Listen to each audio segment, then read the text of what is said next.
Hello and welcome to episode 91 of the Perth to Paisley podcast. The 2022-23 Scottish football season is nearly upon us. So myself, Adam Kennedy, and my co-host Daniel McIver have decided to get together, have a chat about all that's happening at Heart Midlothian Football Club.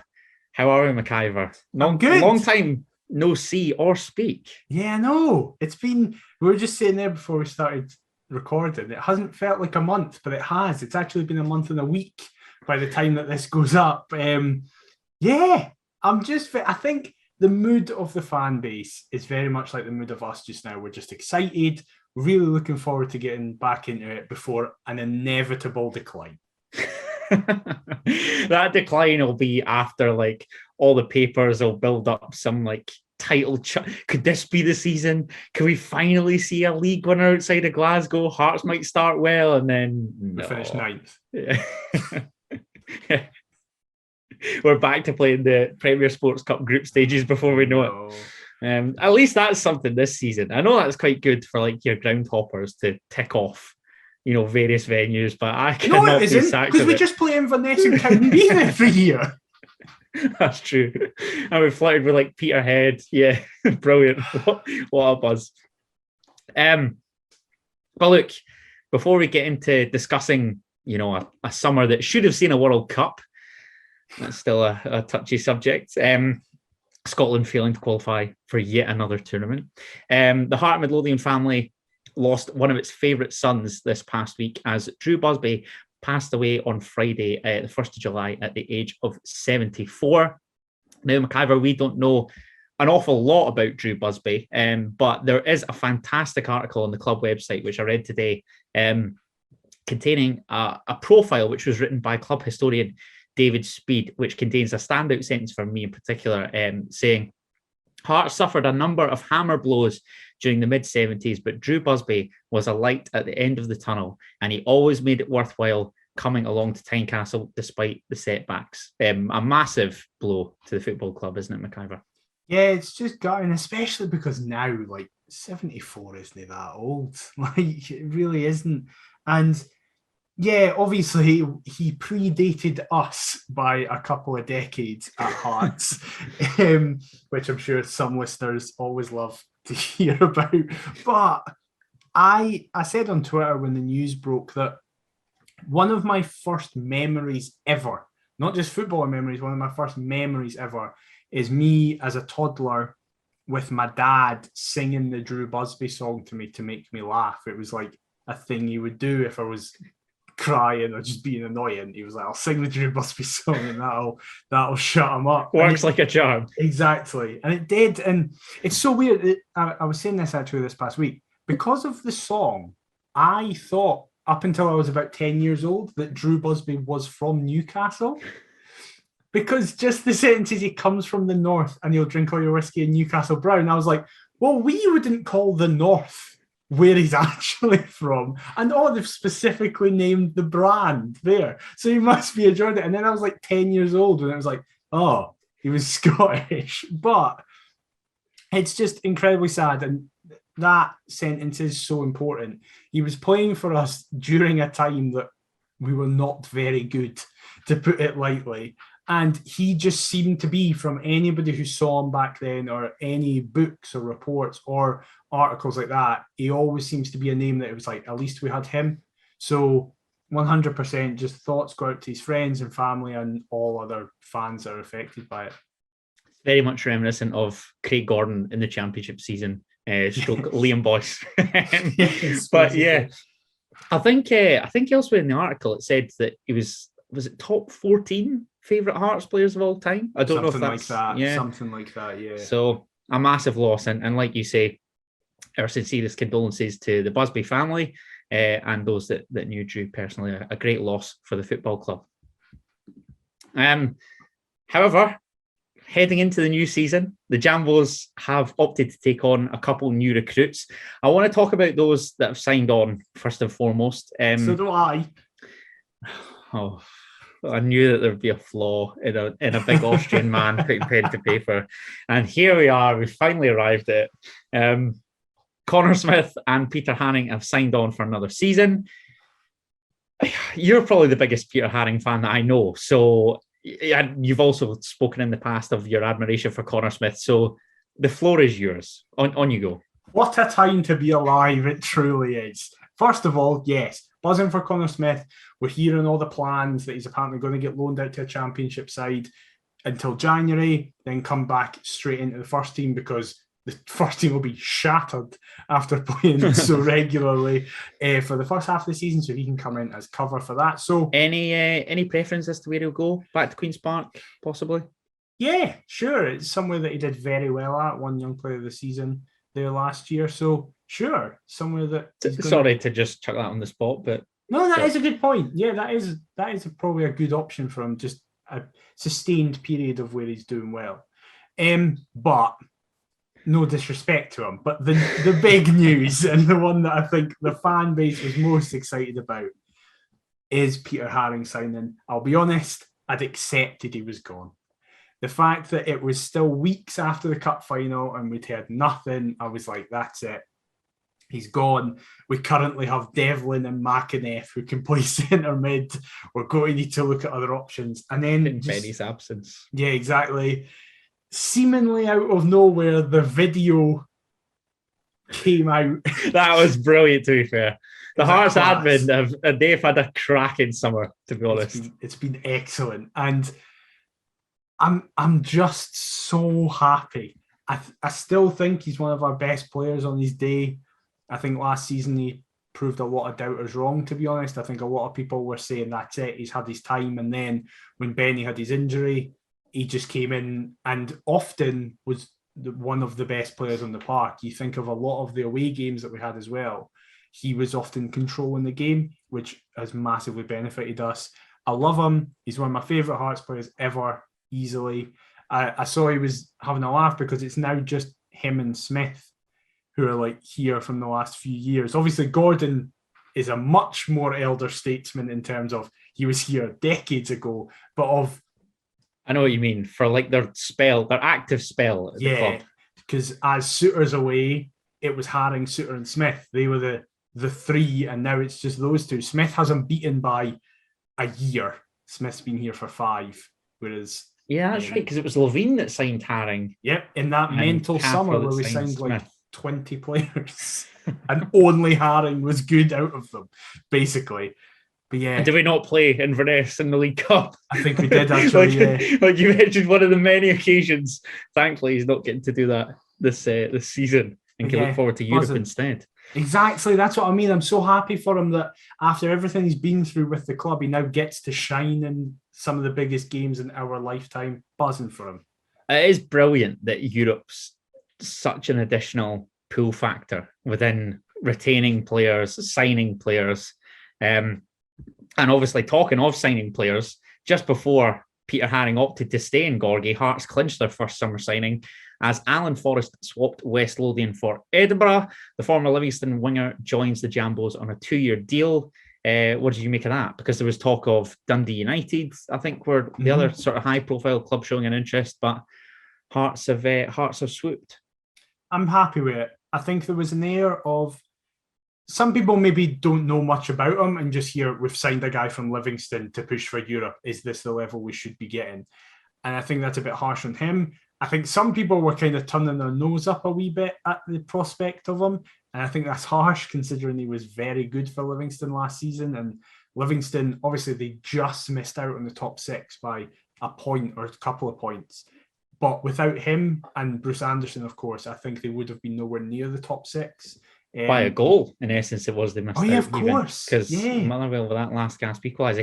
He was a real standout for Livy. And even, I think, toward the back end, sort of when, like, the post-split games, when they know that they're not getting top 6, still, saw out the duration of his deal, continued to perform week in, week out. And I think on a free transfer, I think he's a no-brainer. That's the big thing as well. It's a free and it's a 2-year deal, so it's a sensible contract length. There's no money involved in terms of an upfront fee. Low risk, potentially high reward. Yeah, I'm all for that. And he scored 2 in his debut in pre-season, so he's class. Was it the second? Second goal was incredible. Yeah. Oh, stupendous. Then on my 24th birthday, we Happy made birthday. 2 summer signings. Thank you very much. Thanks to everybody for all your messages as well. This gives me the fear because I'm just going to view Kai Rowles and Lewis Nielsen as those 2 signed on my birthday, so that is why they're going to be horrendous. I'll give you a get out of jail free card for Kai Rowles. It'd kind of been known for a wee while. That is true. And in fairness, I also received a birthday message from his compatriot, Cammy Devlin. Not a problem. Also been around the house for a cuppa. And yeah, I mean, I don't know a lot about Bread Rolls other than that is a fantastic nickname. I know that Craig Moore, I think, is his agent because I heard him talking on Go Radio about him. But 3-year deal alongside Natiaka, obviously now part of the Socceroos squad that is qualified for Qatar. Scotland ain't going to be there, so I guess we're all cheering on the Aussies. What did you make of that 3-year deal? Listen, I have made it clear, and people kind of mock me for it. I get more excited about defensive additions than forward additions because I just like defensive football and defenders. And stuff honest to God, I don't know how. I can't fathom that at all. I'm spewing that we've not signed the centre forward yet. I'm still annoyed at that, but I get excited by defenders rather than everybody else who seems to get excited by forwards. But I'm very excited in general about Kai Rowles. I watched both Australia games that he featured, the last 2 qualifiers in full, where he won man of the match. Was it Peru and Thingy, who they beat to get there? It's been a month. I can't mind now. It's been too long. It wasn't a classic. No, it was terrible. I heard it was awful. Game. I didn't watch it. It was a very bad game. Shocking. I can't mind. I'm going to search.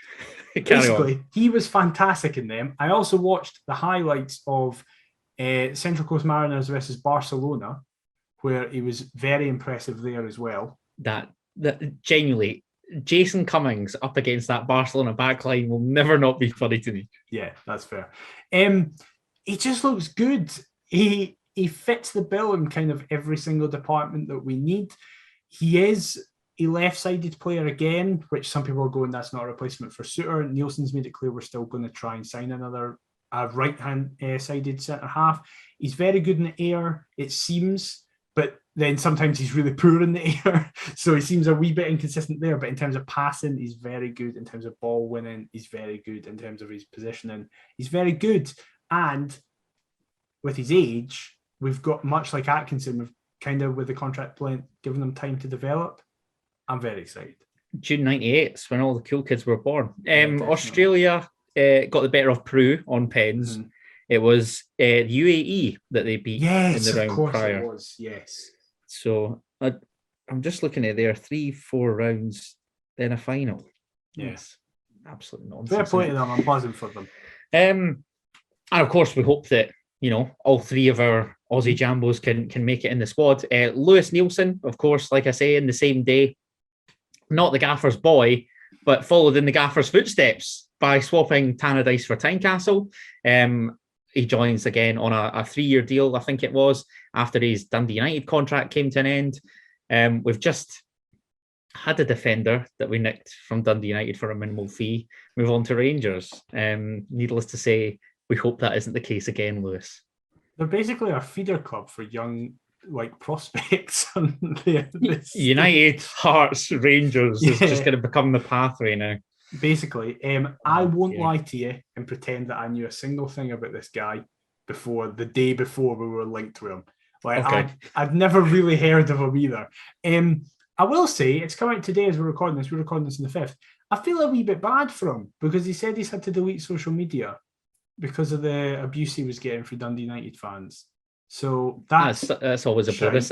And I see United are adamant that he's under contract and that they're due some sort of compensation. Well, this has been the main talking point of the transfer. Yeah. No one's really speaking about who he is and his talent. Hearts are adamant that his United deal has ran down and that it's a free transfer. United don't view it that way, so they view it as interesting. Their stance is that they offered a contract to him in writing before the end of February, which would mean that regardless whether or not he accepted it, which of course we know he didn't, they are then entitled to a compensation fee. Whereas it seems our perspective is no, there was only verbal agreements, there was nothing official, so therefore no compensation fee is required. Obviously, we'll find out in the tribunal that will come to light, because it's going to be pretty easy to prove one way or another if there was an official contract given. But it doesn't really matter to us. Like, it's not He's here. Yeah, he's not going to leave if we do have to or don't have to pay money. But again, just someone who Dundee United fans seemed quite annoyed at losing. If he's losing them, if he's leaving them on a free, it's made them even more annoyed. But just generally leaving them, they seem very frustrated by that. He seems very ambitious. And obviously having worked with the coaching team before as well, it seems a no-brainer. Hearts and United potentially going to court over something that happened. Wow, where have I heard that before? Well, it didn't work out very well for us last time. No, we're hoping for a different outcome, that's for sure. What was it? I thought United were going to prove quite sound again, but now they're just going back to being belly. Tam Courts has left, and now I don't need to like them at all. Yeah. nobody cares now. Yeah. But look, we've spoken about 3 signings already. I get the impression that the one that you'll be most pleased with, McIver, is the permanent signing of Alex Cochrane, who was signed from Brighton and Hove Albion on a 3-year deal. I love the fact that Davy Weir was so influential in this move, with him swapping England's South Coast for Scotland's capital city. Hibs, your affiliation with Brighton is non-existent. It's piss poor. It's served you absolutely nothing so far. Long may that continue. Get it right round you. And I hope they lose Josh Doig and then have to try and find a left back from elsewhere. Thanks very much. What I was about to say was, I do find it a wee bit funny that Hearts fans are saying this, and I get it. Go for it, like we seem to be the best. But at the same time, the one position, I've just ripped out my earphones, I'm so excited by this. The one thing they don't need is a left back. If we're being honest with ourselves, they're like, Stevenson's weird and seems to just be playing everywhere just now for Hibs. And it's like, oh, we'll just put him into different positions and hopefully it works.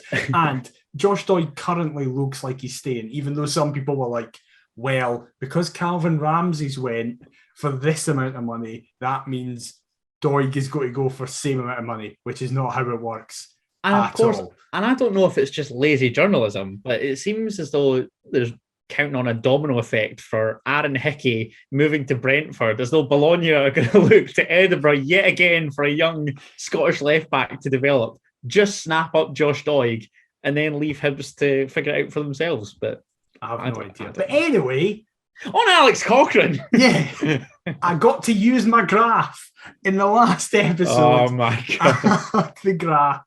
And I was like, I said in it, if you go back to the season review, that I was very hopeful that he'd sign, but very accepting on the fact that he wouldn't sign. And I was of the opinion that if he was going to sign, it was going to have to be on a season-long loan, when we found out that Brighton picked up his 1-year optional extension. And obviously that was always just going to be to get a fee, but I assumed the fee would be astronomical and there was no way that we were going to be able to pay it. Well, yeah, that's probably just a couple of weeks of Mark Cucurella's wages, isn't it? Exactly. But what's actually happened is, if you listen to all the rumours and kind of what Cochrane himself said, is that he had offers from down south and chose to decline them and come back up here, even though we will almost definitely have been offering lower wages. So the QPR and Coventry. Coventry was the other one. Yeah. So even just from that perspective, it's a young player who, at the age he is, I don't even think he's 22 yet. I think he's still 21. Yeah, that's right. Has looked so assured in the Scottish top flight for the side that finished third. Yes, there was a couple of bad performances, but for his age, you expect it. But they were very much not the norm. The norm was that he was a consistent, good player who you knew what you were getting. And that's at such a young age. And we are now getting him on a long-term deal, so can watch his development. He knows the league already, much like that's a pro of Alan Forrest's and to a lesser extent, Lewis Nielsen's signing. It's people who know the league. Cochrane knows the league very well, considering how well he did in it last season. And I'm just absolutely buzzing. I don't want to wind you up here, but Cammy Devlin may or may not have said to me, a day or two before it happened that he was adamant that it was going to happen. I didn't want to spoil that for everybody. I just thought, let everybody else discover that. He's going to be raging. You're throwing him under the bus and sorry, leaking secrets. Listen, I could leak a lot worse. I'll just keep that. I'll tell you off air. let's go that. That sounds ominous. Can we just say we're not accusing Gary Devlin of any sort of activity? It's not Cammy per se. It's somebody else. Right. That's moved on. But anyway, we're going to move on. Right. Our fifth summer signing and our most recent saw George Grant join the Jambos from recently relegated Peterborough. Our last signing from the Posh was Michael Smith, who we've obviously talked about at length this episode already. So that has proved a phenomenal acquisition. Let's hope that this one is as well. There seems to be a lot of talk that George Grant suffered with Peterborough and their promotion. They signed him from Lincoln. Yeah, they signed him from Lincoln and he was flying in League One and seemingly struggled in the Championship. Does that concern you at all? Or is this just a new start for him totally? I don't think it concerns me because we're going to be more like Lincoln in the sense that we're a team who's expected to be doing well every week. Certainly hope we're not going to be like Lincoln. Yeah, I was going to say, that's a sentence that probably has never been said. But in the sense there's your title. Yeah, we are a side who more often than not are expected to win, whereas Peterborough were very much expected to be in the position they were in, having to sit back and defend. Whereas if you listen to Lincoln fans speaking about Grant in his time there, he was the nucleus of how well they were doing going forward. And he'll have that freedom with us. Hopefully he gets played in the right position. I saw other people, Peterborough fans actually seemed a wee bit gutted he was going because, well, one, they got relegated, so you'd probably think, oh, okay, he was really good in League One the last time, he'll probably do it this time. But a lot of fans, and he himself said in the Hearts TV interview that he was getting played out of position, and as a result, he couldn't properly sink his teeth into one area. Whereas with Lincoln, he was just told, play where you want to play. And I feel like that screams of Barry Mackay, going down south, not being played properly in the right areas. I like that. But when he came up here, Nielsen has given Mackay that freedom, and hopefully he gives Grant that freedom in the sense of, we will play you where you want to play. Go and do what you can do. That was the sort of general consensus amongst Peterborough fans, wasn't it? That he hadn't been given a sufficient chance, really. Yeah. So it's almost like the Barry Mackay syndrome.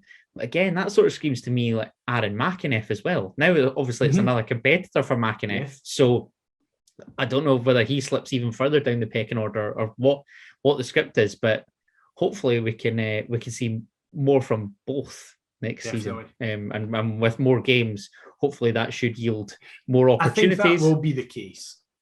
What are you hoping for in terms of more additions? Because we are in desperate need of a centre forward or two, given that Liam Boyce is the only real recognised striker at the club. Can we speak about that for a second? Bash on. The Boyce rumours. Absolute nonsense. I like how the Boyce has come out himself and been like, what was that? Where's that? He was literally, I can't remember the exact quote, but he was like, why would I go down, get demoted to the Championship, get Hearts back to Europe, and then go, now I'm leaving for the team that finished 10th? Like, what? And Ipswich as well. Like, I get Ipswich are quite a big club down there, but is he really like? He's not going to uproot his family. And like, they've been in League One for a good few years now. I don't mean to be too disrespectful because they are a big club, like I say. But come on, there's no real contest, is there? The source originally was the Sun, and people just ran with it. Yeah, all you needed to say was that. Exactly. But the source was the Sun, and it was absolute nonsense. Boyce currently, unless you count like Mackenzie Kirk, is our only recognised. Ewan forward. Henderson, maybe. Oh yeah, I forgot about Ewan. In fairness, but he's kind of been a right winger. Only senior. Yeah. Only senior striker. Yeah. I just because I see fans saying break the bank for Sims, but we'd be breaking the bank firstly for his transfer fee, secondly for his wages. We can't destabilise an entire wage structure for one player. It doesn't matter who that one player is. It's not going to happen. No way. I've just got this horrible gut-wrenching feeling that he's going to sign for Rangers, and I don't know why. Apparently, Rangers aren't interested in him. That was also just like bullshit. It was only because Kenny Miller put forward the suggestion. That was it. Kenny Miller literally went, we should sign him, and that was it. And then everybody just let with it, and now I've got the fear. They've just nabbed John Suter. I don't know. Think you will. I don't think you Surely not. No. I really hope not. But yeah, I think we need 2 strikers, a right-sided centre half, a winger, a centre mid. Actually, top of the creative midfielder. Yeah, you're going to say a backup goalkeeper. A backup goalkeeper as well. I do it. Thank God. However, Ross Stewart currently has played 1 pre-season friendly and kept a clean sheet. Actually, as you're talking about who you want, we're currently recording this as we're playing East Fife. I'm going to check what the score is. How are we getting on? We're 3-0 up inside 30 minutes. Fantastic. One of my pals is there tonight. So and good. Speaking about right-sided centre halves, the rumour is that the oh my God, Alex Cochrane's just scored a raker. Well, his second of the game because he scored the first. No, Finlay Pollock scored a raker then. I've seen Cochrane 1-0, Pollock 2-0, and the third's yet to come up on my live score. So the third is from what rumoured to be is Joe Wright. Yes, this trialist. So he's the gets trialist. Himself about. Yes, exactly. Going to everybody, trying desperately get a job. Airdrie had about 25 here. But yeah, Joe Wright is an interesting one. Again, a right-sided centre-half who we're going to be signing, and then he had a John Suter level injury. Most recently with Doncaster, I think it was, wasn't it? And has been training with us. Listen, I totally get it where this was kind of an AD White situation where we took a player who hasn't played. Delighted that you said this. This is what I want to escape. Right. But I think depending on his wages, it's quite low risk because we're obviously getting him for a free. It's not like we're paying for anybody. We couldn't offer a pay-as-you-play type deal, could we? Nah, not at the level we're at. There's no way a player would accept. But that's a big gamble then for a player that has injury prone. I think it just depends. But he's never had an injury prior to that. And then a John Suter type level, yeah. Because by that logic, then Benny is a risk. No, and this is what I was going to say. You know, every player there's an element of risk that they get injured. It's just what happens. But it does seem as though if we can get the best out of Joe Wright, then he could prove a shrewd addition. I'd take it if he has like acceptable wages. I'd also take it if I felt as though Robbie, you know, the coaching staff, Joe Savage, if everybody's on board with this signing, then by all means, because so far, more often than not, we have got it right. Yeah. If you'll pardon the pun, and long may that continue. That was that was unintentional, and then I just clocked it there. That is terrible. No, you should have styled it out. And I know, but I can't help myself. That was dreadful. I don't know about like other players I want to ask because there's been talk of Connor Ronan, there's been talk of Lauren Shankland. I'm devastated we're not moving for Dylan Levitt. What's your thoughts? Is there any outstanding signing that you'd want to see? Have you got anybody in mind? Andy Carroll. Not this pish again, man. We need this. I feel like this rumour is not going to go away. I'm checking right now if he's signed for somebody. I beg he has. He just failed a fitness test at Club Bruges. Right, see you later. No thanks. Come on, somebody else. What was that fake Everton account who was like, Hearts might be signing Rondon? Yes, Salomon Rondon. What is this? Some transfer bot? What is that? He's on 40 grand a week. The worst thing was that came up, and then I searched Hearts and Salomon Rondon, and there's an article from like 2020. So I think we're still like we're either being relegated or we're like just chilling in the championship, and we're trying to convince Salomon Rondon to come on over. I personally don't have any specific individuals in mind. I have positions that I would like filled, and I trust Nielsen and Savage together to fill them with adequate people. It's not our job. It's our job to cheer them on. We cheer them on when we get there. But I mean, in fairness, according to Adam, he is a scout. considering he got Barry Mackay in. I've got a 50% success rate. Hey, GMS just got an assist and he scored against Europa FC. So he's going to be player of the year. Get the player of the year shout for last year. Get it in now. Did I say that last year for last season? I meant last year for this season. Yeah, of course. Sorry about that, guys. Yeah. So of course, an abundance of new signings coming in. We hope to obviously see a couple more additions. In terms of departures, we knew about John Suter. We knew about Jamie Walker. However, Loic Damour finally appears to have returned to his native France to sign for FC Versailles, who play in the Championnat National. What do you make of that? French third tier. Last season, McIver, you thought that he looked like Zidane in pre-season. And can I just say, a massive fan of his new club announcing it. Hearts not really giving a toss. And it's only then when I went on the website today to check, I was like, oh, we did actually post something that Loic Damour's left. Yes! Come on! He was like Zidane in that game. He got 3 assists. It's funny that you say that because as this podcast is released, I will be in the exact same place I was a year ago watching. So you will. Watching Damour turn at Ainsley Park. Zidane watching there's been many a baller that has christened Ainsley Park. He's got to be up there. Damour was one of the best. And just I'm devastated he can't play in Europe for us. I'm gutted. He'll always be remembered. In all seriousness, had he played in Europe for us, that would be top 10. It would have been the highlight of my heart. That would have been up there with like Connor Salmon playing in Europe for us and scoring in that Burkirkara game. Oh God, yeah, he did. I forgot about that. Apparently, we're saving around 150 grand by letting them go. Smart business. My goodness gracious me, what is happening? In 3 years, he played 21 games, which is a fucking great stat. That's such an amazing stat. Who posted that? I can't. It's just like the stat. Hart said it, I think. Hart said it. It was like Loic Damour went on to make 21 appearances. Oh, that's so embarrassing. I will say this, right? And I genuinely will die on this hill. There was worse than him in that 1920 squad. Glenn Whelan, I'm looking at you. Machino, I'm looking at you. That. I'm looking at people who just inexplicably. But okay, maybe there was worse, but who got more sustained game time inexplicably. But I feel as though we saw more in said limited game time than we ever saw from Damour. I disagree. I think he was.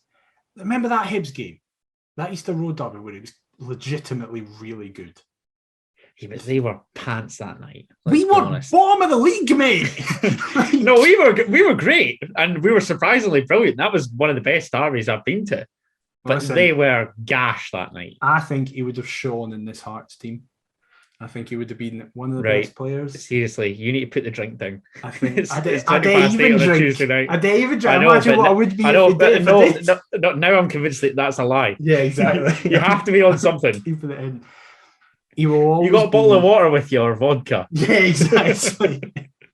He will always be remembered as one of my favourite Hearts players ever. He'll go and smash 21 games. Yeah, that's right. It's mainly because of the one in the pre-season that doesn't even get counted in his 21. Never seen a 21 game Hearts career like it. Exactly. Hey, in fairness, you really haven't. There has never been somebody who has had a 21 game career like Loic Damour did. Craig B had an outstanding 9 games. Loic Damour has trumped that. What a hero. One of the best bits of business we've ever done. He'll smash it. He'll eventually end. Zidane's about to take over at PSG. He'll be his first sign-in, and he's going to absolutely smash it. I cannot wait to see what he does. He'll always be welcome at Tynecastle with me. Just as well, PSG did not announce Zidane, and they've announced their new head coach, which isn't Zinedine Zidane. Oh, have they not? Who is it? No, is it Christophe Gaultier or something's his name? Oh, is it? Is that guy? Yeah. I don't know. Poch is away, and they've brought him in, so that's he'll be his new. That's great. Give it a couple of seasons, they might be squaring off in Ligue 1. We don't know. Exactly. See, you believe. You're starting to believe. Yeah. Love you, Lloyd. I'm delighted you're away. Thanks for hee-haw. Right, and we're not going to see Loic Damour. And one of the best things about the summer in terms of football, when all the kits come out, and we have dropped a couple of absolute corkers. Wow. Neither of us are wearing them. No, I don't have either yet.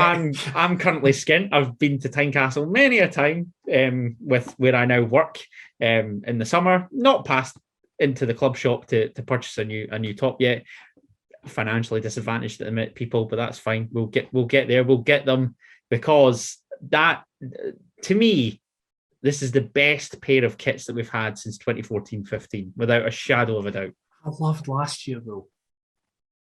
I loved last year. But the away wasn't great. The home was nice. I loved the away kit last season. The away, I thought, was a banger initially, and I don't know, it's just, when it's supposed to grow on you, it's probably shrunk on me. That's interesting, because I actually think most people have went the reverse. I think a lot of people didn't like it. And I mean, maybe that's just because we've had such a good season in it, so people have fond memories. Yeah, nobody cares. Yeah. I might rip the sponsor off mine, because I think that's what does it for a lot of people. It always hurts. Yeah. That's it. I think I love them both. The home kit one is like a better 2012 kit. Yes. Yeah. You know what I mean? Like, it's like if the 2012 didn't have Wonga on it, basically. And it's a dark maroon. And a little bit, it's not a little bit of a different ones. collar. Yeah. I really like that. I have actually seen the away one in person. As we'll get I'm the polar opposite. I've only seen the home in person. But we're covering both sides. But seemingly the demand for the away has just gone through the roof. It's mental. They can't cope with it. Which is brilliant. We've done that a couple of times in recent seasons, because there was the all black with them. Yeah, sort of similar to this jumper that I'm wearing. Yeah. It's normally our third kits, because the third kit last season. Yeah, and exactly that's what I was going to say. The Inter Milan-esque third, which has obviously been kept on for this season as well, which is great. That's flown off the shelves, and now of course we've got this season's away. It's great. Umbro do a cracking job for us. Literally just about to say, Umbro are always great. They really do. They've done a far better job than Adidas ever did, and I love Adidas. But Umbro are our top dogs, 100%. They've absolutely smashed it. Really happy with both of them. I didn't actually realise, until I saw it in person this past Saturday, how nice the little dots are on the away kit. I didn't realise how obvious they'd be, but they're quite subtle in a really nice way. I just think it's great. and we were talking about the Hearts admin. Earlier on in the episodes, they played an absolute blinder with when it was supposedly leaked, and then them releasing the video. Somebody's definitely going to get sacked at Umbro for chucking it up on the website. But we all got a good giggle out of it. So sorry you lost your job, but times are tough for everybody. But thanks for the laugh. Thanks for a great afternoon on Twitter. Yeah, thoroughly enjoyed my time. Yeah, the club handled it incredibly well. And I am glad that it didn't scupper things too badly. They were still able to. They took it pretty well, in fairness. Yeah. Classic Kit Scotland didn't get a wee shout out when they probably should have. And I loved all the searches, who are Stella Armada. Why is Craig Halkett so handsome? And I was like, they've been listening to the show, because that's the drum we were buying for ages. Oh, sensational, man! Great pattern. Like I say, the admin needs a pay rise. They've had an absolute storm. A lot of kits this year are good, by the way. Yeah, even in Scotland. What other ones in Scotland do you like that you've seen? Aberdeen's kits are great. Aberdeen's home is stunning. Yeah, it's amazing. Annoyingly stunning. Killy's third kit is one of my favourite kits I've ever seen ever. Is that the one with the crazy colours and the purple and all that? I love that. I love purple. It's not bad. Someone has a pink kit. I can't remember who it is, and I love pink kits are my favourite kits. Was it Inverness? I think it was Inverness. You may be right. I'm certain they've had a couple.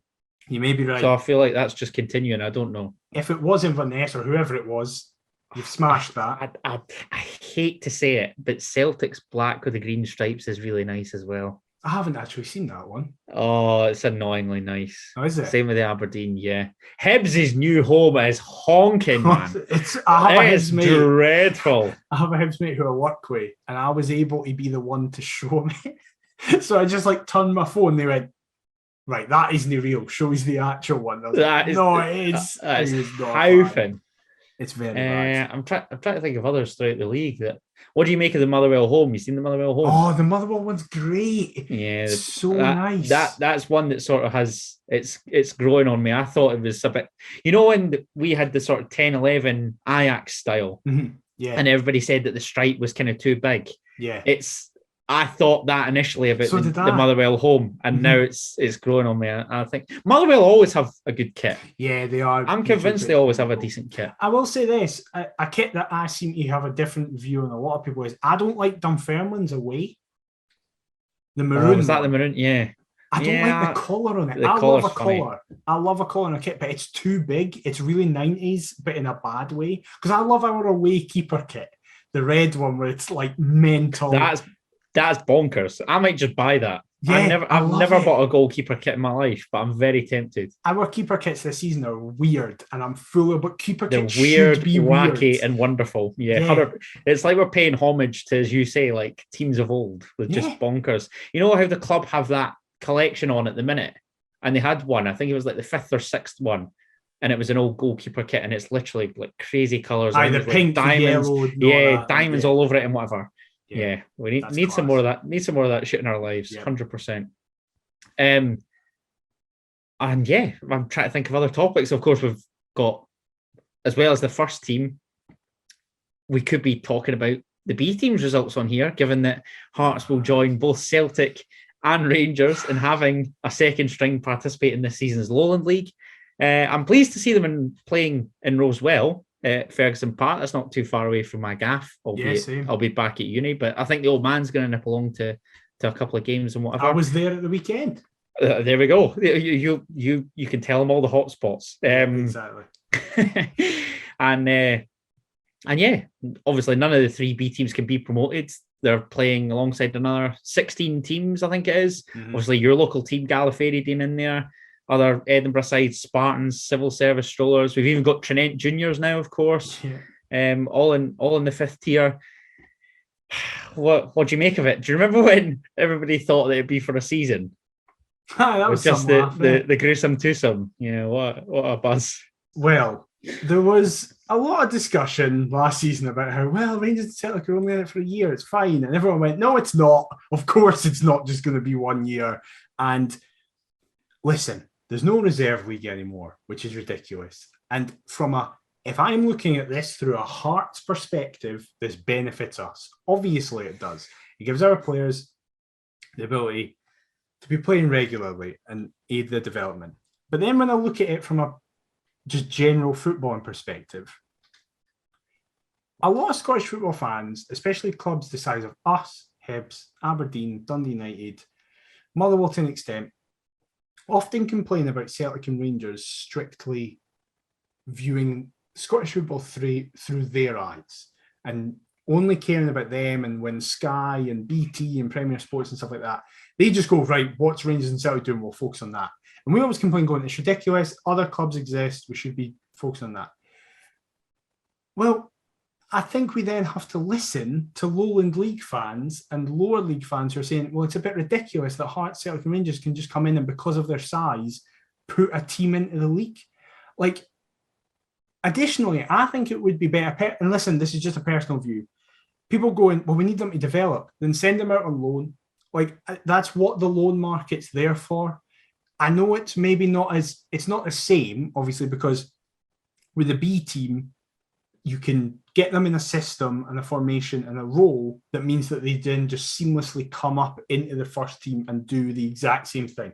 So I was at the Whitehill Welfare friendly on Saturday. Naismith was the coach, and the formation they were playing is the formation that the first team play, because then that allows all the players to just be naturally lifted up. And if you're out on loan, that pathway, doesn't it? Yeah, that sort of seamless transition from academy into first team.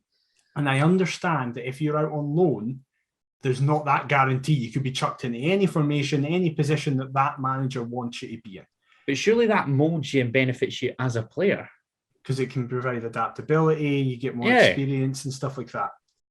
I just think it's a bit ridiculous. I think the Lowland League's quite embarrassing generally with this whole Broomhill situation. I think it's a complete embarrassment. I opted not to include them in the sort of other teams that they could be facing. You're not best pleased with that, are you? No, I just think it just shows up how embarrassing lower league Scottish football can be at times. And that is just a publicity stunt. It'll be dead within a year and a half. Like, it's just pathetic. You reckon? Oh, there's no way they'll just give it. It's just a mates thing where they're giving each other jobs and all that. Like, it doesn't matter. But for us, it's just like, what's the point? And I think it's a bit ridiculous when people go, oh, it doesn't matter what Lowland League fan, who cares about the Lowland League? It's like, well, then who cares about, like, that's the same argument when English people say, who cares about Scottish football? And we defend it because, of course, we do. Just because their team is lower down doesn't mean they're any less invested and they don't care as much. Those exact same people are the ones that are quick to pinpoint the fact that when Andy Robertson was let go by Celtic, he was playing for Queen's Park. Yeah, exactly. There's one case why your lower league clubs are just as important as, you know, your top tier, your second tier, and what have you. 100%. But I think I will say, Nate, from a coaching perspective, I was saying this to you before we came on, and I said it on Twitter. I think Naismith's coaching is very good. We obviously beat Whitehill 4-0, and I said on Twitter, his coaching isn't just the traditional shouting at players, which he kind of was when he was a player. Oh, well renowned for. That was one of my favourite traits of him. Yeah, exactly. But I really do think he's a good coach. He's constantly talking the younger players through the game. He's actually giving tactical instructions. He's not just shouting, get into them or push up or come on, get stuck in. It's actual tactical advice. And being able to be so close to that was really fascinating. So I think even just from that perspective, it will provide Naismith, even if that's the only benefit, it provides Naismith actual regular coaching that will hopefully allow him to progress. And look, it seems to be flying. I mean, he's linked with, you know, a couple of manager vacancies that have come up. Yep. He's obviously had, you know, he had a role with Scotland temporarily. I don't think that's been made permanent, is it, Stephen? I'm not sure, but he just seems to be hanging about the national team at all times. Anybody needs an emergency coach? Yeah. Nace is your man. So look, we've got a new reserve team in essence. We've got a plethora of new players. We've got stunning new kits. We're also going to have new stadium announcers. And Hearts confirmed today the appointment of Graham and Keith Easton as the club's new stadium announcer team. There seemed to be a lot of mix-up with regards to this on socials. I believe it's Graham that will be announcing and Keith will be the one that is conducting a match day experience for supporters, obviously heading to Tynecastle Park. The club have also spoken about screens, which I've got to be honest, I was one of those that was absolutely loving the fact that we could slag Hibs rotten for these big screens and nothing else going well on the park. So hopefully we perform next year so that all that we don't hear is the fact that we've got, oh, look at the big brand new screens to show Hearts being absolutely pish on them. Imagine that. It's like, we're good and we've got better screens than you. So even the one thing that you had, it's that, like, we've even beat you there. Get it around you. What do you make of that? If I'm right, because I'll be ignorant here. I didn't know who the guys were. I just saw them as two people. That makes two of us, but I do recognise one of their voices. So Graham is the Hampden announcer for Scotland games. Right. This is through Andrew Petrie, friend of the show, telling me. I didn't know this. Has Keith done any work for the rugby? No, because I have no idea. I felt like his voice was familiar as well. I don't know. Maybe he's announced at Murrayfield. I could just be making that up, but I feel like I've heard the pair of them. I know nothing about rugby. I've never watched a game on TV. So fantastic. I used to go with my granddad, and he sports Hibs, but he's more of a rugby man. So that tells you exactly why he sports Hibs. Carry on. Yeah, I didn't know who they were, but they seem to have very glowing recommendations. People are really excited by it. It's always good that when they're actual Hearts fans as well. I know that's like a little thing and professionals can do a good job regardless, but it just adds a little, like part of the reason Scott Wilson was great is because he cared so much. And would wind up opposition fans just like any of us with a mic would do. So, exactly. Any sort of pettiness that you can get in there, lads. Yes, please. Go for it. So, I'm trying to think of anything else that we've missed. We've obviously got record season ticket sales, which is fantastic, but that's to be expected with the... Like, how mad is it that we're actually going to be participating in European competition? That is still not sunk in yet. That is mental. Actually, we're getting 8 mental. Since that going, I don't want to be here anymore. It's going to be some glamour tie in the Europa, isn't it? And like, we got battered off Spurs. We did well against Liverpool, so surely we're due an absolute annihilation of Sunday. I have no idea who it's going to be. But that's a while away. It's the 2nd of August. That's the draw, isn't it? So that's a while away. But the domestic fixtures have come out. Of course, we've obviously had our one pre-season fixture that we previously alluded to, which was a resounding 4-0 victory over Gibraltar's Europa FC. The rumour is they're in the conference. Yes, they will be. Yeah. So if that's the quality of the conference, we could win it. And I know it's early days, but let's get those flights booked. But obviously tonight, as this goes out, tonight as we're recording, we've taken on East Fife. We've said about that. Tonight, as this goes out, the 6th, you'll be off to Ainsley Park to see us take on Spartans. I'll be away down to Inner Leithen to see us take on Vale of Leithen. We can come back next week and dissect both of those because I'm sure they'll both be tremendous clashes. But the rest of our pre-season schedule looks somewhat hectic, somewhat decent. Saturday sees us welcome Bonnyrigg Rose, who are, of course, now of League Two, to Tynecastle Park, in a match which I thought was going to prove to be Gary Locke's testimonial, but more on that later. We head to England for consecutive Wednesday fixtures, taking on English League Two side Tranmere Rovers at Prenton Park on the 13th of July, and then a week later taking on Preston North End of the Championship at Deepdale on the 20th. Ben Woodburn's Preston North End, as I saw that. Thoughts and praise with Richard Cobb at this hard time. and Rick, our long-term listener, Rick, is it Rick Harrison, the Preston Rick fan? Harrison, yeah. The North End fan. Sorry, mate. I thought Ryan Lowe was a decent young manager, but now he obviously cannot see a player. He's going to be playing right wing back. Did you see that? No, I did not see that. He's playing one year deal with the option for a second. Yeah. Cannot wait for him to score an absolute screamer in front of all those fans and made the trip as he runs back. Cup in his ear and whatever.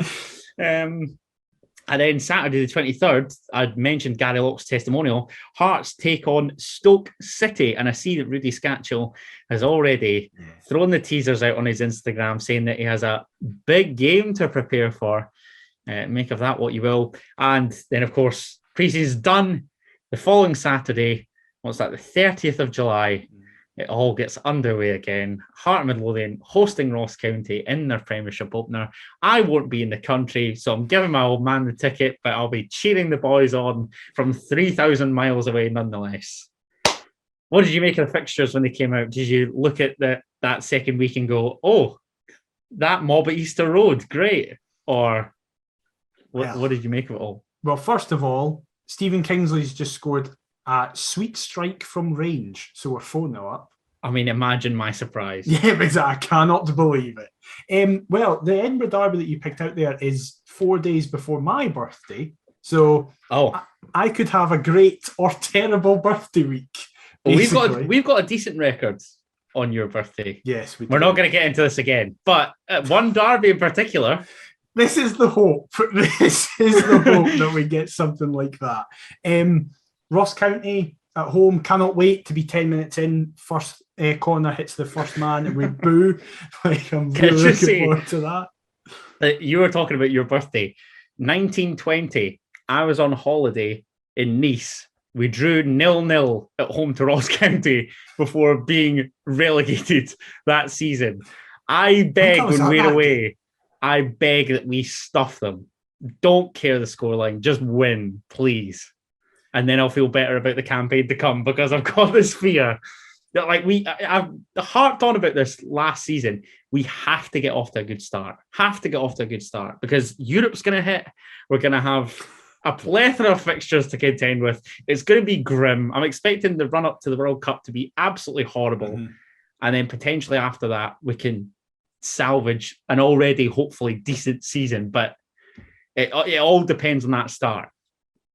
Well, I would really look forward to a 2-0 loss at home to Ross County. That's going to be some laugh as I get messages from you in a different continent going, I tell you, we're knackered. We're not going to do anything this season. And Conor Randall seals the deal for the Staggies. Don't you dare. But yeah, looking forward to it. The pre-season games will be fun. As I say, I'm going to the Spartans game tonight as this comes out. I'm going to the Bonnyrigg game on Saturday. My dad and brother are going to both English games. Fair play. Fair play to them. I mean, as soon as I heard there was some England friendlies, I was like, yes, brilliant. That'll be great. Wednesday night. What is that? Who's organised that? It's some laugh. That's what it is. We're rolling over and getting our tummies tickled there. Wednesday night. Do you want to spend a Wednesday night in Preston? No one does. Even people from Preston. No, sorry, Rick. But Rick was hoping it would be away. Yeah, exactly.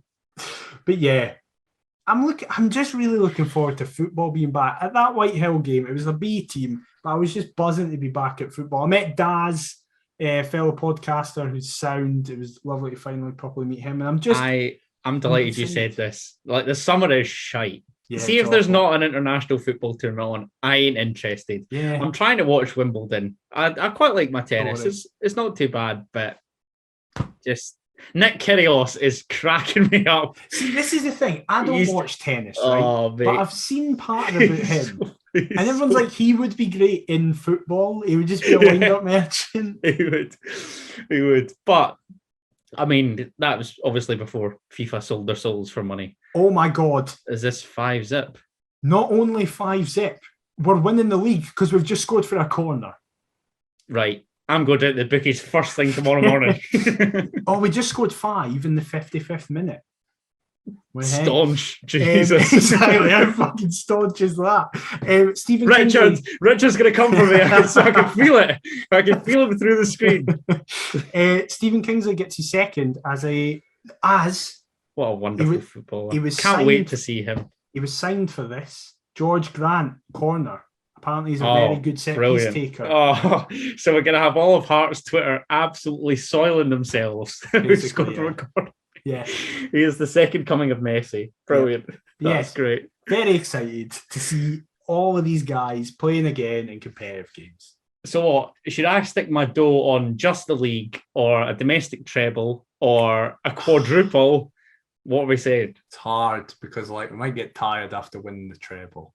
So the European and look, everybody says that trying to compete on both a domestic and continental front's tricky. Would I settle for maybe the Europa and both domestic cups? I think I'd take that. I think we'd take that. We should be pushing for more. I think we'd take that. Yeah. It's a solid starter. Yes, obviously, exactly. when we get into the Champions League after that, then we'll see what happens. Yeah, I can't wait.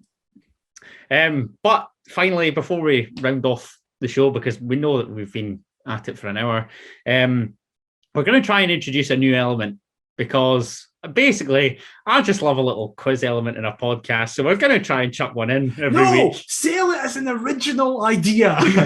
But it's anything but original, let's just be honest. I love a wee quiz, so I thought we'll just create a little one, a wee sample. If the listeners like it, we'll do it again. If they don't, we don't have to speak of this disastrous experiment ever again. Exactly. The show will stay the exact same. So MacGyver, I've got 5 questions for you. 5? One's a true or false, and the last one's a who am I. So, right. And don't worry, it's not anything, too hectic. I want to preface this. I am terrible with Hearts knowledge. I can't really remember who the starting lineup last season was. So this is going to be a this could be bad. Right. And of course, feel free to play along in the YouTube comments or whatever, but no cheating. We know if you're cheating. Yes. Question number 1. How many red cards did Heart Midlothian receive in the 2021-22 season in all competitions? Right. Inexplicably, Devlin never got one. Remarkably. Yeah. I can remember 2. I can remember Halliday away at Aberdeen and Taylor Moore away at Motherwell. Did we get any others? I don't think so. I'm going to go with 2. The correct answer is 3. Who was the third? So we had Taylor Moore, Mm-hmm. Andy Halliday, Mm-hmm. and Josh Ginnelly, all in defeats to Motherwell, Aberdeen, and Rangers, respectively. Do you remember Gino on the flank against Rangers at Tynecastle? Was it the 2-0? Oh, and he was an absolute idiot. It was a double booking. Yes, I do. I was there for that one, actually. Yeah. There you go, but that's not a bad start. No. 2/3, that wasn't too bad. I can't wait till we're talking about the squad numbers, because the second question is, Alan Forrest could be handed the number 7 shirt after Jamie Walker left the club. Who were the 2 players to wear that particular shirt number after Jamie went down south and before he reclaimed it in his second spell? That's hard, because I'm not one for squad numbers. I love all this sort of trivial shit. I can't wait till the shoe's on the other foot here. Oh, God. So he went down in 26. One's fairly obvious. The other one's quite hard. I dare say that, because that makes it worse if I didn't get it. Right, he left us in the summer of 2016. Yes. Did June take it? No. Nah, he was 10. He was just 10 all the time. Well, I can remember that June was 10.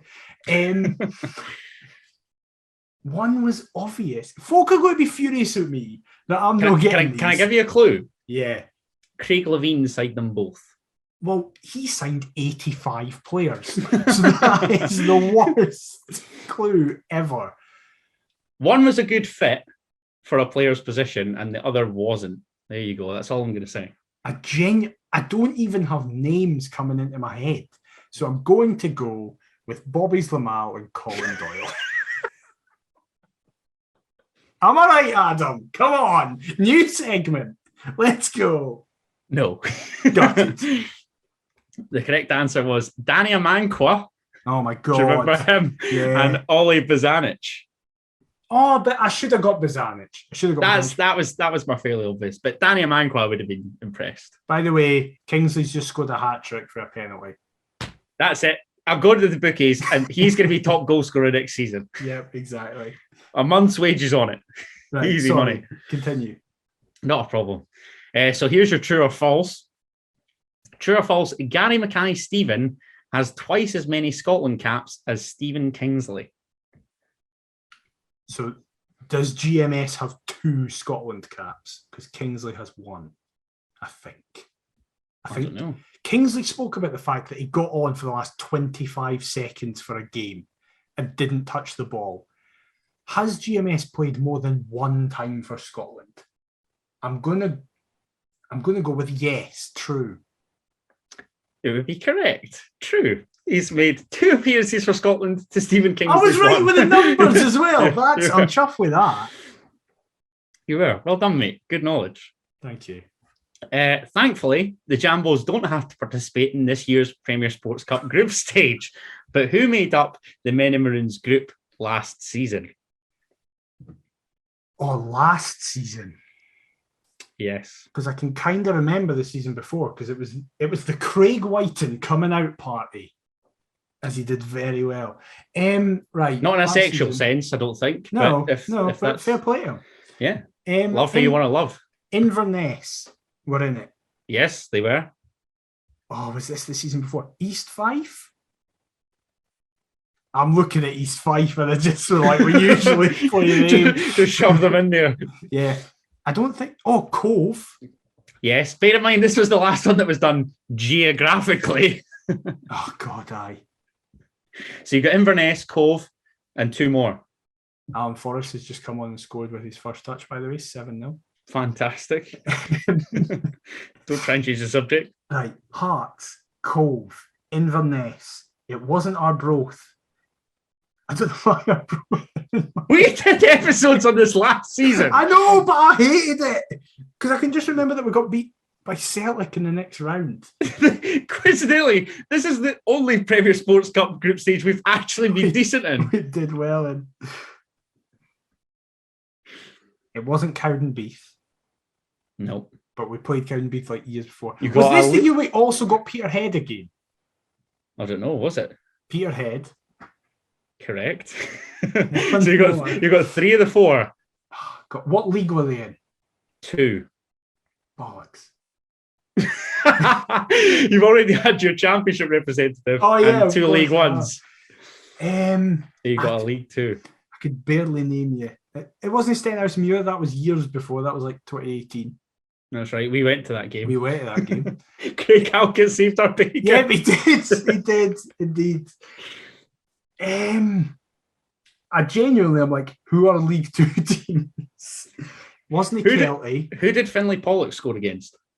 Oh, that's horrible that I now can't remember that. He'll be gutted. He's just scored a rake of the night, apparently. I wasn't there. I know that. It was away. I know that as well. Mm-hmm. How do I know that? And I don't know who it was. Come on. Dumbarton. No. Right, they were in League 1 last season. It was Stirling Albion. That's bad that I didn't get them, considering I lived in that city for 4 years. We spoke about it on the pod. I've got a soft spot for the Beano's great-grandfather's team. You should have got that, mate. I warned you all. I'm terrible with this. I've got to be honest. I'm worried now about this. Who am I? No, I'm not getting it. This is tough, but it's a good thinker. Right. I'm well chuffed, by the way. I made this question myself. I'm pretty proud. Okay. As well as playing for the famous Jam Tarts, I've played in England, Russia, Kazakhstan, Norway, Azerbaijan, and my homeland. I played 26 times for my national team, but only scored twice, despite 160 goals in 397 games in my professional career. And the only club honour I have is an SPL title. Who am I? So? No. He never played. He would have played in China. You would have said that. I'm trying to Russian, like, who would it play in Russia? Because that's like, would they have went to Zenit or CSK Moscow? Probably not from us. It's probably a lower ranked Russian side. I'm going to get up their Wikipedia.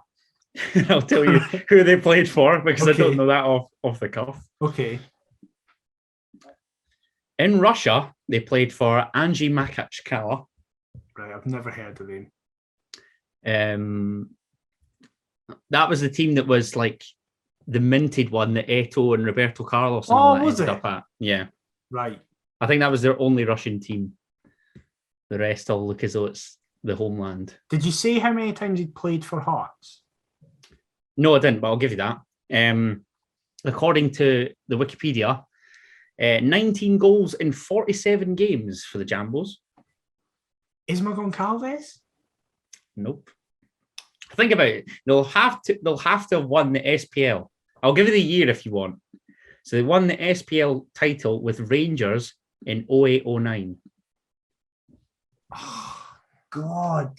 I just thought you meant a title, like within the SPL. So I was like, is it Championship? Is it somebody there? No. He won it with Rangers in 08-09. I'm well chuffed for this question. I'm pretty proud of myself. This is a tough one. Was this before or after he played for us? After.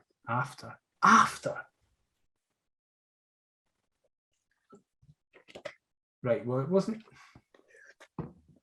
So I can sense everybody playing along at home. Everybody will have got this, and I'll be. This is just all this is going to do is expose how little knowledge I have. Don't, because you'll get the return leg next week or whenever we come back. You'll smash it and just get off live immediately, and it'll be shite. Then I need to get out more. The thing is, that's a lot of goals for us. So I feel like it's a good return. It's a very good return. It's not going to be like Velichka, because he didn't go to Rangers. It's not going to be Pania. He didn't go to Rangers. What nationality are they? Well, of course, it's no Jankowskis because he didn't go to Rangers. No. 08, 09. Miko didn't go. Chesney didn't go. Did No, Novakovic go? No.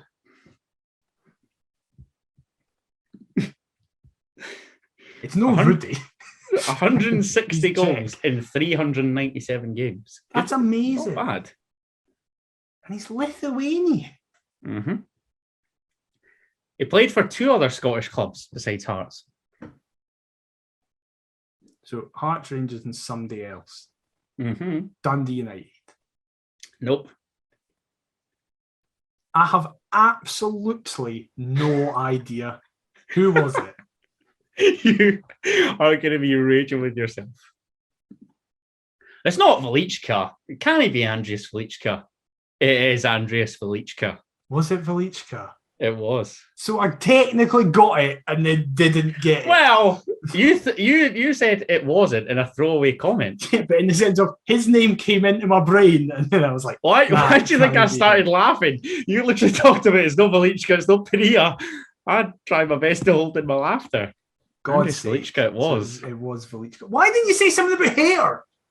What? I would have got it in a second if you said about hair. Then it would have been too easy. Shocking. This is a disgrace. I refuse to play this segment anymore. It's embarrassing for me. If anybody else wants to replace McIver on the quiz, just come on for the quiz alone. I would like it to just strictly be about GMS international appearances. And Stephen Kingsley's lackle. Yep, exactly. Well, no, but like I say, you've got, you can gain your revenge here. You're going to get a fucking random player for the 80s. Oh, it's going to be... You weren't even born for. It's going to be dreadful. And you'll get it in one somehow. No. I should have caveated this with players in our lifetime. No, yeah, it will be players in our lifetime. Because we've got enough of them. We've got enough of them even if we just use the 2018 transfer window. We'll be going for another 3 months. Anyway, well, we hope you have enjoyed that new segment. We hope you've enjoyed the episode, and we hope that you've enjoyed the fact that we're back, because we have, definitely. We've missed this most definitely a lot, and we've missed the new season. But it's very, very fast approaching. We've just made 10 subs. So fantastic. That's all happening. But yeah, massive, massive thank you for listening to this. It's been so long since I've done an outro, so let's see if I can remember every wee thing. We are Perth to Paisley. You can get us on all the socials at Perth to Paisley. If you have enjoyed this episode, please, if you're watching on YouTube, please leave a like, subscribe, and comment. Really, really helps. If you've just been listening to us on your audio platform, please leave us a review on that. It really helps us there. We've also got an email address, perthtopaisley@gmail.com, if you want to fire us over an email. If you guys have any Who Am I suggestions, fire them over to us via the email, not the Twitter or anything, because then we'll see it. Well, that's what I was going to say. It's going to have to be like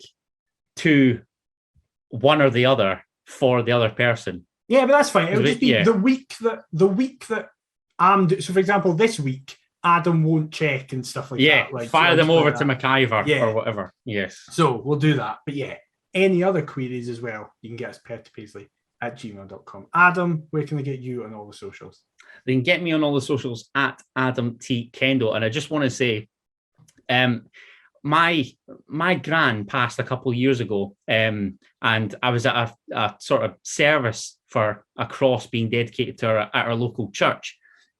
And I was delighted to meet George Foxton, who is a massive Perth to Paisley listener. So, George, just want to say massive thank you for all the support, and hope you've enjoyed this episode. It's great to be back, and we had a good chat about Hearts, who he wants to see come in and what have you. So, George, hope you've enjoyed it, mate, as all the lovely listeners have. But yeah, at Adam T. Kendall on all the socials. What about yourself, mate? That is class. I echo the same sentiments. The amount of people who were tweeting us being like, when you coming back, it's still quite surreal that people want to hear our thoughts and me be terrible at quizzes. So I hope it was worth the... Hopefully they're equally as terrible at the quiz. Yeah, exactly. Nah, everybody be better than me, then that could be a thing. It's fine. I am at DMcIver22. We'll be back next time to cover all other pre-season stuff that comes up. But until then, we'll see you next time. Bye-bye. Mon the JTs!